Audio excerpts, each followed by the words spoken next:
ইদানিং বামপন্থীরা শ্যামাপ্রসাদ মুখোপাধ্যায়ের বিরুদ্ধে একই ভাঙা কাঁসর ঘণ্টা বাজিয়ে যাচ্ছে। আমি এগুলোর একটা উত্তর দিয়েছিলাম। শ্যামাপ্রসাদকে নিয়ে আমার একটা দীর্ঘ লেখা আছে, তাতে আমি সব অভিযোগেরই উত্তর দিয়েছিলাম, কিন্তু ভিডিও কখনো বানায়নি। দেখছি লেখালেখি করে বললাম না, এরা তো অশিক্ষিত এবং মূর্খ, পড়বে না কোনো দিন। পড়লে জানতো আমি উত্তরগুলো আগেই দিয়ে দিয়েছি, কিন্তু আজকালকার দিনে সবাই ভিডিও চাই, কারণ পড়ে যে একটু বুঝবে সে ক্ষমতাটা তো চলে গেছে। ফলে বামপন্থীর মতো বা কোনো একটা পন্থীর মতো লাফালাফি করছে। আমি এক এক করে ওটা সব কটা শ্যামাপ্রসাদের বিরুদ্ধে ওটা বামপন্থীদের সমস্ত অভিযোগের জবাবগুলো এক এক করে দিচ্ছে। একটা বড় অভিযোগ হচ্ছে যে উনি যখন ক্যালকাটা ইউনিভার্সিটি ভিসি ছিলেন, তখন ক্যালকাটা ইউনিভার্সিটিতে ব্রিটিশ পতাকা ইউনিয়ন জ্যাক উত্তোলনের বিরোধিতা করে বেসিক্যালি দুজন ভারতীয় ছাত্রকে বেত্রাঘাত করার আদেশ দেওয়া হয়েছিল।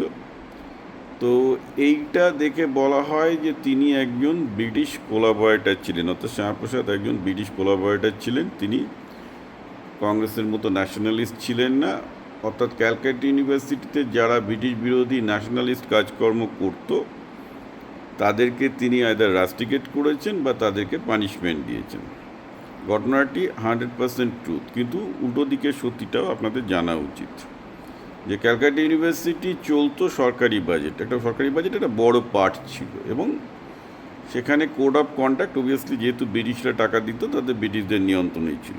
যে কারণে অ্যাকচুয়ালি যাদবপুর ইউনিভার্সিটি তৈরি হয় 1905-এ, যেখানে বলা হলো যে ব্রিটিশদের কোনো নিয়ন্ত্রণ থাকবে না, তারা ব্রিটিশদেরকে আলাদা করে, তা নাহলে তো যাদবপুর ইউনিভার্সিটি তৈরি করার প্রশ্নই উঠতো না। কারণ ক্যালকাটা ইউনিভার্সিটির যেহেতু ব্রিটিশদের কথা শুনে চলতে বাধ্য, ব্রিটিশ বাজেটে চলে, সেহেতু তাদের রুল আপনাকে মানতেই হবে। সুতরাং Jadavpur university as a independent জাতীয়তাবাদী ইউনিভার্সিটি হিসেবে তৈরি হয়। এটা হচ্ছে তথ্য নম্বর 1।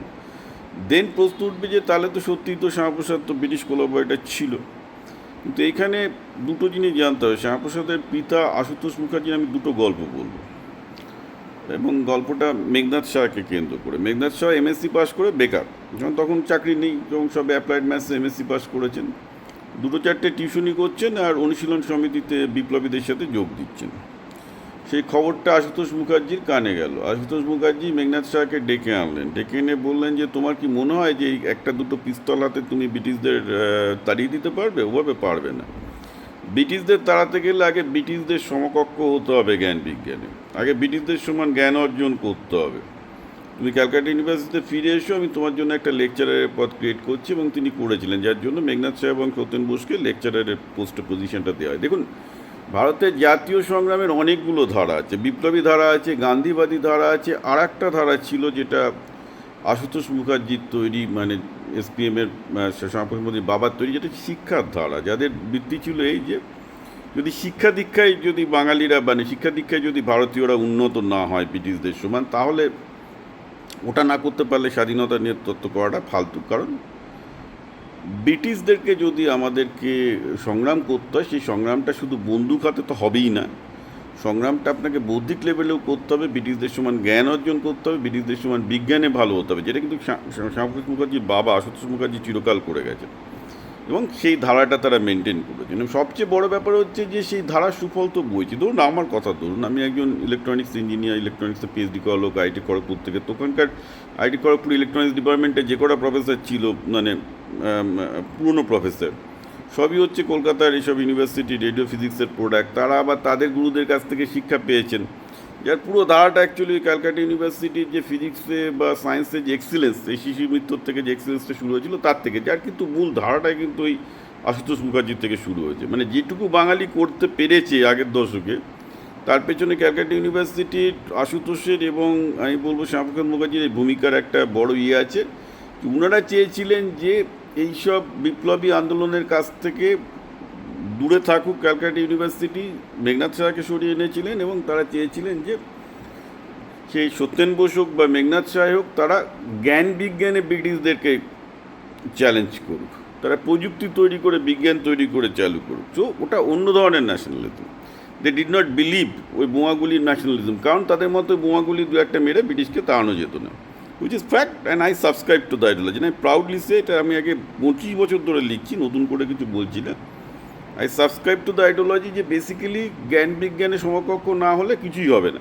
এরই আর একটা ভার্সন হচ্ছে আরএসএস, যারা বলছে যে যদি আমরা মানসিকভাবে এবং দৈহিক গঠনে যদি ব্রিটিশদের সমকক্ষ না হতে পারি তাহলে দেশের উন্নতি হবে না। সো ইটস এ ডিফারেন্ট বিচারধারা। আমি আবার বলছি বিচারধারাটা আলাদা, সেই বিচারধারায় তিনি উনি গেছেন।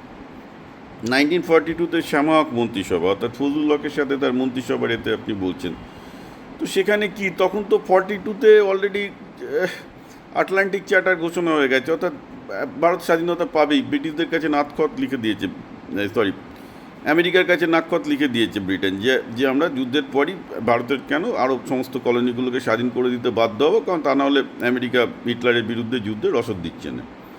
তারপরে হচ্ছে শ্যামা হক মন্ত্রিসভা। তো তখন মুসলিম লীগই বলুন আর হিন্দু মহাসভা বলুন, তাদের একটাই লক্ষ্য, তাদের লক্ষ্য হচ্ছে কীভাবে মিলিটারি এবং পুলিশে হিন্দু এবং মুসলমান যার যার রেসপেক্টিভ বাড়ানো যায়। কেন বাড়ানো যায়? তারা জানছেন যে একটা দাঙ্গা আসতে চলেছে, এবং আমরা দেখবো 46-এর দাঙ্গায় কলকাতা পুলিশকে নীরব রাখা হয়েছিল সোয়ার্দির নির্দেশে, রাইট? তো হিন্দু মহাসভা কিছু ভাবেনি, সেই জন্যে ওনারা মন্ত্রিসভায় যোগ দিলেন, যাতে বেসিক্যালি পুলিশে মিলিটারিতে হিন্দু, মানে যদি হিন্দু মহাসভার পক্ষে বলি, যাতে হিন্দুদের যথেষ্ট সংখ্যক রিপ্রেজেন্টেশন থাকে, এবং মুসলিম লীগও চেষ্টা করছিল যাতে মুসলমানদের যথেষ্ট সংখ্যক রিপ্রেজেন্টেশন থাকে। So they have a very different angle, এবং তারা ভুল ছিল না, কারণ আমরা দেখবো নোয়াখালীর দাঙ্গা হচ্ছে, কলকাতার দাঙ্গা হচ্ছে, অ্যান্ড সেই দাঙ্গায় পুলিশের ভূমিকা নিয়ে না বললেই নয়। তো they anticipated, so they have a very different way of thinking. এইবার সমস্যাটা কী হচ্ছে এখানে, ধরুন আমার এগেনস্টে বামপন্থীরা যা যাচ্ছে, প্রশ্ন হচ্ছে যে আপনারা যেটা বলছেন যে শ্যামাপ্রসাদ ব্রিটিশদের কোলাবরেটর ছিল, তো জ্যোতি বসু কী ছিলেন, প্রমোদ দাশগুপ্ত কী ছিলেন, ভারতের কমিউনিস্ট পার্টি কী ছিলেন? 1942-এর পর থেকে কুইট ইন্ডিয়া মুভমেন্টের সিপিএমের ভূমিকা, মানে সিপিআইয়ের ভূমিকা কি? তারা তো ব্রিটিশ কোলাবরেটর, কারণ স্ট্যালিন বলে দিয়েছে এখন ব্রিটেনের বিরোধিতা করা যাবে না, কারণ ব্রিটিশরা আমাদের বন্ধু, ব্রিটিশদের সাথে আমরা জার্মানির বিরুদ্ধে যুদ্ধ করছি, অতএব ব্রিটিশদের চড়াবে না, ব্রিটিশদের সাথে সহযোগিতা করো। তো জ্যোতি বসু থেকে শুরু করে সবাই তো 42 থেকে 47 সর্বত্র তো তারা ব্রিটিশদের সহযোগিতা করেছেন, মুসলিম লীগের সহযোগিতা করেছেন, যেগুলো মুসলিম সংরক্ষিত বিধায়ক পজিশন ছিল। সেখানে সিপিআই কি করেছে? সিপিআই প্রকাশ্যে বলেছে মুসলিম লীগের লোকজনকে ভোট দিতে। 1946-এর ভোট এইভাবেই হয়েছে। তাহলে সিপিএম শুধুমাত্র যে ব্রিটিশদের কোলাবরেটর ছিল তা নয়, 42 থেকে তারা মুসলিম লীগেরও কোলাবরেটর ছিল। এই সত্যটা কেন আপনারা চেপে যাচ্ছে? তো ব্রিটিশ কোলাবরেটর যদি এসপিএমের ক্ষেত্রে বাজে হয়, শ্যামাপ্রসাদ মুখার্জির ক্ষেত্রে বাজে হয়, তাহলে জ্যোতি বসুকে আপনারা কী করে শ্রদ্ধা করছেন? তিনিও তো একই কাজ করেছেন, প্রতিটা কমিউনিস্টে তো একই কাজ করেছেন, ব্রিটিশদের সাথে সহযোগিতা করেছেন, কারণ মস্কো থেকে বলছে। আমি আবার বলছি বিচারধারা আলাদা, তারা তাদের বিচারধারাই করেছেন, ভুল করেছেন বলুন সেটা, রাইট? তো প্রশ্নটা হচ্ছে এই যে ইতিহাস, আমি আবার বলছি অত সহজ না। সবচেয়ে বড় কথা হচ্ছে যে স্বাধীনতা সংগ্রামের আন্দোলন বলতে কংগ্রেস যেটা বোঝায়, সে বিপ্লবী আন্দোলনই হোক আর সেটা গান্ধীবাদী আন্দোলনই হোক। হ্যাঁ, স্বাধীনতা সংগ্রামের আন্দোলন একটা গৌরবের ইতিহাস এই জন্যে নয় যে ব্রিটিশদের বিরুদ্ধে তারা সাফল্য পেয়েছিলেন, কোনো সাফল্যই পাননি আমার মতে। তারা গৌরবের ইতিহাস রচনা করেছেন এই জন্যে, তারা দেখিয়ে দিয়েছিলেন যে অহিংস পথে যে ভারতীয়দের মেরুদণ্ড আছে, সেই মেরুদণ্ডটা তারা দেখিয়েছিলেন। কিন্তু ওই মেরুদণ্ড দেখিয়েই যে তারা স্বাধীনতা পেতেন তা নয়। ভারতের স্বাধীনতা এসছে হিটলারের পাগলামোর জন্য, যার জন্যে ব্রিটেন বাধ্য হয় হাঁটু গেড়ে আমেরিকার কাছে সাহায্য চাইতে। আর আমেরিকার কাছে যখন সাহায্য চাইতে গেছে, আমেরিকা বলেছে ভাই তোমার কলোনি টেকানোর জন্য তো আমি তোমাদের রসদ দেবো না, আগে স্বীকার করো যে তুমি পুরো ডিকলোনাইজ করবে, তোমার 40টা উপনিবেশ তার মধ্যে ভারতও আছে, সবগুলোকে স্বাধীন করবে, তারপর সেই প্রতিশ্রুতিতে আমরা দেব। এটা হলো রুজভেল্ট এবং চার্চিল একটা আটলান্টিকে একটা জাহাজে বসে করলেন, যার জন্য এটাকে আটলান্টিক সনদ বলায়। 3 দিন চার্চিল এটাতে সই করতে চাননি, কিন্তু রুজভেল্ট বলেছে না রে ভাই, আমি তো করবো না, আমার তো একটা দেশের প্রতি একটা কর্তব্য আছে, আমার দেশ খুব একটা ব্রিটিশ কলোনিতে পছন্দ করে না। 3 দিন বাদে চার্চিলের যারা উপদেষ্টা ছিল তাকে জোর করে সাইন করিয়েছিল আটলান্টিক সনদে, এবং এই আটলান্টিক সনদে সাইন করার পর মহাত্মা গান্ধী পর্যন্ত জানতে চেয়েছিলেন যে কবে ভারত স্বাধীনতা পাবে, এবং তারপর একটা দীর্ঘ ইতিহাস আছে আমেরিকা কীভাবে কন্টিনিউয়াসলি ব্রিটেনের উপর চাপ দিয়েছিল, কারণ ভারতের সহযোগিতা দরকার ছিল জাপানের বিরুদ্ধে যুদ্ধের। যদিও পরের দিকে সেই চাপটা কমে যায়, কারণ জাপানের বিরুদ্ধে আমেরিকা এমনি জিতে যাচ্ছিল। তো প্রশ্ন হচ্ছে যে আমরা যখন এই শ্যামা হক মন্ত্রিসভার কথা বলছি 1942, that is actually post Atlantic সনদের কথা, যেখানে সবাই জানে ভারত স্বাধীনতা পাবে, এবং এটাও জানে যে ভারত স্বাধীনতা নয়। সেক্ষেত্রে প্রশ্নটা বড় হয়ে দাঁড়িয়েছে হিন্দু মুসলমানের প্রশ্ন, অতএব হিন্দুরা নিজেদের দলবাড়ি করছে পুলিশে বা মিলিটারিতে, মুসলমানরাও নিজেদের দলবাড়ি করছে মিলিটারিতে। আর একটা জিনিস বলা দরকার, ফজলুল হক এবং শ্যামাপ্রসাদ মুখার্জি খুব ভালো বন্ধু ছিলেন। আরেকটা হচ্ছে যে শ্যামাপ্রসাদকে সাম্প্রদায়িক হিসেবে প্রোটেক্ট করা উইচ ইজ ভেরি রং। তিনি বোধি সোসাইটির, অর্থাৎ একজন বৌদ্ধও ছিলেন, বোধি সোসাইটির প্রেসিডেন্ট দীর্ঘদিনের জন্য। ফজলুল হকের সাথে তার গভীর বন্ধুত্ব, কোনো মুসলমানের বিরুদ্ধে তিনি খারাপ আচরণ করেছেন কেউ বলতে পারবে না। তিনি হিন্দুদের দাবি দাওয়া নিয়ে আন্দোলন করেছেন, সেটা অন্য ব্যাপার, সেটাই তার পলিটিক্যাল লাইন। তার মানে এই নয় যে কোনোদিন তিনি কোনো মুসলমানের বিরুদ্ধে কিছু বলেছেন। ফজলুল হকের সাথে তার খুবই ভালো বন্ধুত্ব, এটা দীর্ঘদিনের বন্ধুত্ব। ফজলুল হক তার বাবার একটা আশুতোষের একজন প্রিয় ছাত্র। এবং শুধু তাই নয়, ফজলুল হক যখন ভূমি সংস্কার আন্দোলন করছেন, মজার ব্যাপার আপনার একটা জানা উচিত যে ফজলুল হকের প্রথম পার্টি ছিল কেপিপি, মুসলিম লীগ নয়। তাকে বন্দুকের নলে ব্রিটিশরা বাধ্য করেছিল মুসলিম লীগে করতে, পাকিস্তান তৈরি করার জন্য। সেটা একটা নোংরা ইতিহাস আছে। তো কেপিপি একটা বামপন্থী টাইপের দল, ভূমি সংস্কার আন্দোলন থেকে তৈরি হয়েছে ফজলুল হকের পার্টিটা। তো তখন ফজলুল হক নেতাজির কাছে গেছে, নেতাজি সাহায্য করেননি, কারণ কংগ্রেস ছিল জমিদারদের পার্টি।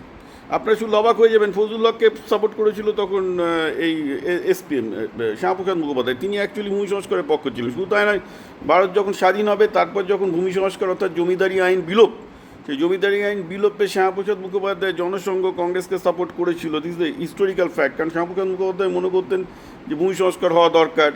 তিনি নারী শিক্ষার জন্য একাধিক স্কিম নিয়েছেন ক্যালকাটা ইউনিভার্সিটিতে, বাংলায় বিজ্ঞান পড়ানোর জন্য একাধিক স্কিম নিয়েছেন। ভেরি প্রগ্রেসিভ গাই। একটু ইতিহাস পড়লে এগুলো জানতে পারবেন, ঠিক আছে। কিন্তু বামপন্থীরা একটা উল্টো পাল্টা একটা রটনা করে বেড়াচ্ছে।